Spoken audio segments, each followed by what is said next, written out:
Lorsqu'il a poussé la porte du Dragon Noir, le Guyancourtois Samy Benferlou ne se doutait sûrement pas un jour faire partie des 20 meilleurs mondiaux à 23 ans.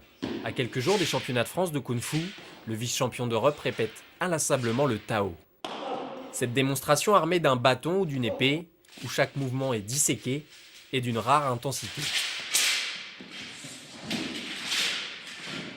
Le moindre détail a son importance, de la pose des pieds au sol à l'angle des jambes sur la position de garde.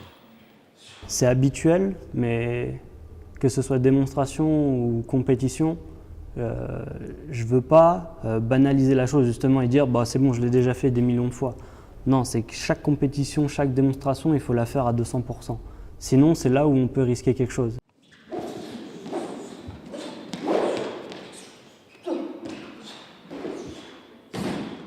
On utilise les championnats de France pour les préparations, pour les échéances internationales.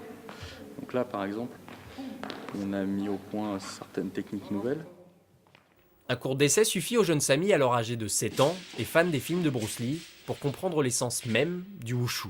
Plus qu'un art martial, c'est une philosophie de vie.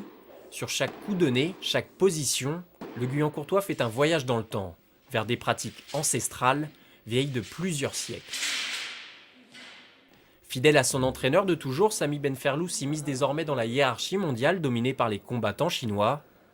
Dans le wushu, plus qu'ailleurs, la relation élève-professeur est vitale et pleine de respect. On a juste un des meilleurs profs en France en Kung Fu, quoi.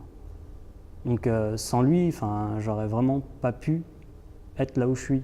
Parce que voilà, c'est une des références dans le Kung Fu français et que sans lui, sans son savoir, jamais j'aurais pu être là où j'en suis maintenant, quoi, vraiment.